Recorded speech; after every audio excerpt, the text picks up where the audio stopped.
नमस्कार दोस्तों, एक बार फिर से आप सभी का स्वागत है इंडिया नाउ में और मैं हूं संदीप पाल। यूपी में 10 सीटों पर होने वाला उपचुनाव बीजेपी के लिए प्रतिष्ठा का सवाल बन गया है और ये बात मैं पिछले वीडियो में भी कह चुका हूं, कई वीडियो में कह चुका हूं और आज इस बात पर मोहर भी लग गई है। आखिर क्यों इन 10 सीटों पर जो चुनाव हो रहा है वो बीजेपी के लिए बहुत बड़ा चैलेंज है और भारतीय जनता पार्टी इस चुनाव को हर कीमत पर जीतना चाहती है, फिर चाहे साम दंड भेद कुछ भी अपनाना पड़े। और इसी चुनावी शोर के बीच योगी सरकार का एक फैसला चर्चा का विषय बना हुआ है और वो फैसला क्यों इतना अहम है वो भी आपको इस वीडियो में बताऊंगा, जिसकी चर्चा पूरे राज्य में हो रही है, मीडिया रिपोर्ट्स में छपा है, कई प्रतिष्ठित मीडिया संस्थानों ने ये रिपोर्ट छापी है। उसी के हवाले से ये मैं आपको खबर बता रहा हूँ। खबर ये है कि एक बड़ा फैसला योगी सरकार ने लिया है और वो फैसला ये है कि जिन 10 ज़िलों में उपचुनाव होना है, जिन सीटों पर, जिसमें अलीगढ़ है, गाज़ियाबाद है, फैज़ाबाद है और भी अन्य ज़िले हैं, उन सभी 10 ज़िलों में पोस्टिंग पर रोक लगा दी गई है। और उस फैसले में एक बहुत बड़ी बात कही गई है, वो भी आपको सुननी और जाननी चाहिए, जिसमें कहा गया है कि सूबे में मुस्लिम और यादव अफसर फील्ड पोस्टिंग से हटेंगे। मतलब एक तो इन 10 ज़िलों में उपचुनाव हो जाने तक पोस्टिंग नहीं होगी और जो यादव और मुस्लिम अफसर होंगे वो फील्ड पर तैनात नहीं रहेंगे, फील्ड पर उनकी पोस्टिंग नहीं होगी। ये बहुत बड़ा फैसला है और इसी फैसले को लेकर सपा अध्यक्ष अखिलेश यादव भी भड़के हुए हैं।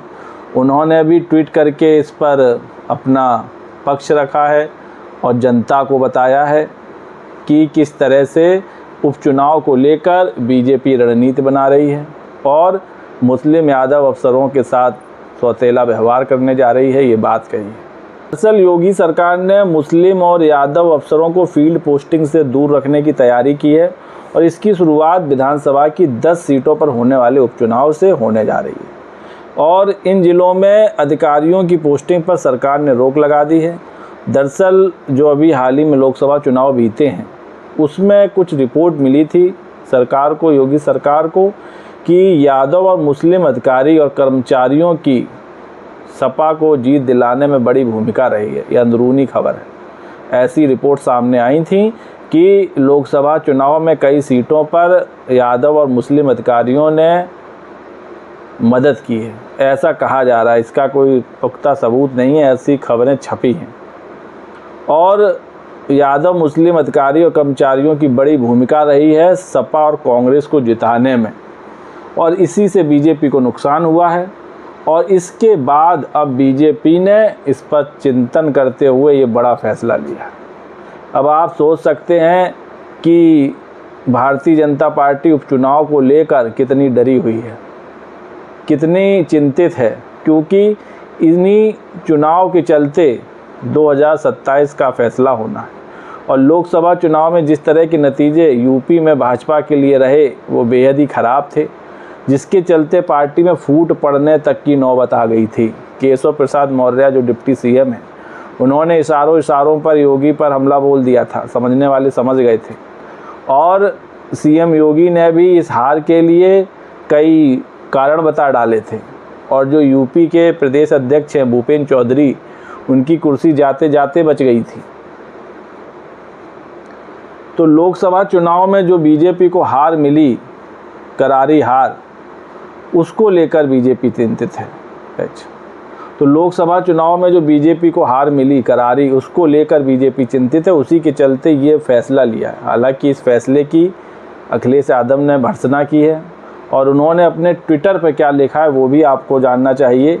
इस बात पर अखिलेश यादव का क्या रिएक्शन रहा। हालांकि उन्होंने अपने ट्विटर पर दैनिक भास्कर की एक रिपोर्ट भी टैग की है जो इसी खबर से जुड़ी हुई है, तो उनके ट्विटर पर आप जाके ये देख भी सकते हैं। तो अखिलेश यादव ने ट्वीट करते हुए लिखा है कि जब उपचुनावों में भाजपा को हराने के लिए जनता फील्ड पर उतर चुकी है तो भाजपा कुछ अधिकारियों को हटाने का कितना भी शासकीय प्रशासकीय नाटक कर ले, कोई उनको पराजय से रोक नहीं सकता। देखना ये भी है कि इनकी जगह जो अफसर आएंगे उनकी निष्पक्षता पर मोहर कौन लगाएगा। भाजपा उपचुनावों में अपनी 10 में से 10 की हार के अपमान से बचने के बहाने ढूंढ रही है। अगर भाजपा जन विरोधी नहीं होती तो आज ये दिन नहीं देखने पड़ते। महंगाई, बेरोजगारी, बेकारी, पुलिस भर्ती, नीट परीक्षा, महिला सुरक्षा, संविधान, आरक्षण की रक्षा, नजूल भूमि जैसे मुद्दों से लड़ने के लिए भाजपा कब और किसे नियुक्त करेगी। कुछ विशेष अधिकारियों को चुनावी जिम्मेदारी से हटाने की बात कहकर भाजपाइयों ने ये बात स्वीकार कर ली है कि उनकी सरकार में शायद कुछ चुनावी घपले अधिकारियों के स्तर पर होते हैं। ये भाजपा की अपनी सरकार के साथ ही चुनाव आयोग के ऊपर भी चुनाव आयोग स्वतः संज्ञान ले, ये बात कही है अखिलेश यादव ने। तो इस बात को लेकर अखिलेश यादव ने गेंद फेंक दी है चुनाव आयोग के पाले में। अखिलेश यादव ने कहा है कि ये जो खबर निकल कर आ रही है, जो फैसला बताया जा रहा है, इस पर चुनाव आयोग को भी संज्ञान लेना चाहिए। जिस तरह मुस्लिम और यादव अफसरों को फील्ड पर तैनात नहीं किया जाएगा, इस बात को लेकर तो ये बहुत बड़ा फैसला बताया जा रहा है, समझा जा रहा है।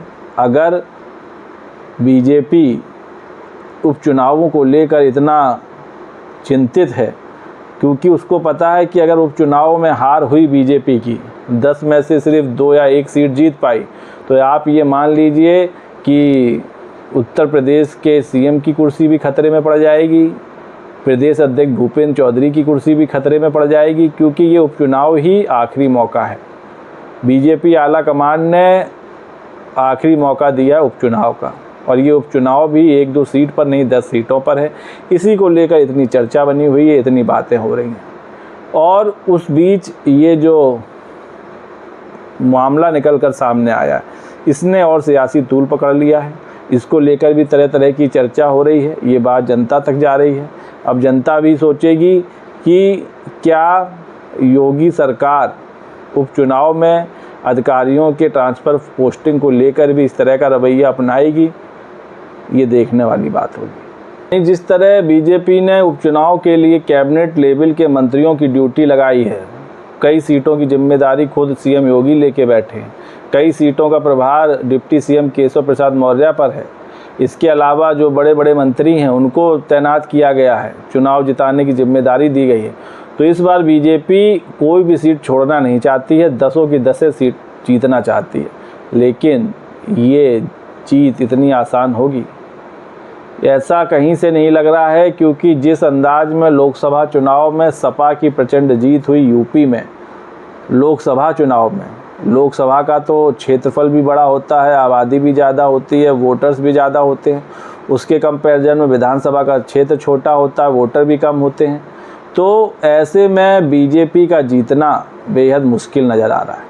और जो 5 सीटें पहले से सपा के कब्जे पर हैं, उस पर जीतना दूर की कौड़ी नज़र आ रही है, क्योंकि वो इतना आसान है नहीं। क्योंकि लोकसभा चुनाव का जो ट्रेंड चला आ रहा है, वो अभी जो 13 सीटों पर, पूरे देश की 13 सीटों पर उपचुनाव हुए थे, उसमें भी एनडीए को मुंह की खानी पड़ी थी। टीएमसी अपने राज्य की सभी 4 सीटें जीत गई थी, उत्तराखंड में कांग्रेस जीत गई थी, और जो बिहार में 1 सीट थी वहाँ निर्दलीय जीत गया था।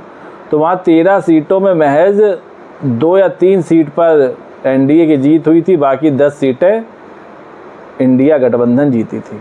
तो वो जो ट्रेंड चला आ रहा है, वही ट्रेंड उपचुनाव में जारी रहेगा, क्योंकि अभी भी मुद्दे वही हैं। जनता उन्हीं मुद्दों से दुखी है जो लोकसभा में मुद्दे थे, और जो बीजेपी का मुद्दा है, उनका वही मुद्दा अभी चला आ रहा है। उनका मुद्दा अभी भी राम मंदिर, हिंदुत्ववादी, यही चला आ रहा है। जो मूल मुद्दे हैं उनसे भटकी हुई है। तो ऐसे में उपचुनाव में बीजेपी की जीत इतनी आसान ही नहीं हो सकती। और अगर इन उपचुनाव में बीजेपी की हार हुई, तो ये आप लिख के ले लीजिए कि बहुत बड़ा परिवर्तन संगठन स्तर पर और सरकार के स्तर पर दोनों तरफ देखने को मिलेगा। और शायद यही वजह है कि बीजेपी अब कोई कोर कसर छोड़ना नहीं चाहती, फिर चाहे वो संगठन के जरिए हो, सरकार के जरिए हो सके, कोई भी रणनीति हो, बस जीत चाहिए हर कीमत पर। तो दोस्तों आपको क्या लगता है, ये फैसला अगर लिया जाता है, इस पर आगे काम होता है, तो इससे कितना फ़ायदा होगा, कितना नुकसान होगा, और क्या बीजेपी उपचुनाव में बेहतर प्रदर्शन कर पाएगी, सपा को मात दे पाएगी? अपनी राय कमेंट्स करके दीजिए। वीडियो पसंद आया हो तो चैनल को लाइक, शेयर और सब्सक्राइब करना ना भूलिए। तब तक के लिए नमस्कार।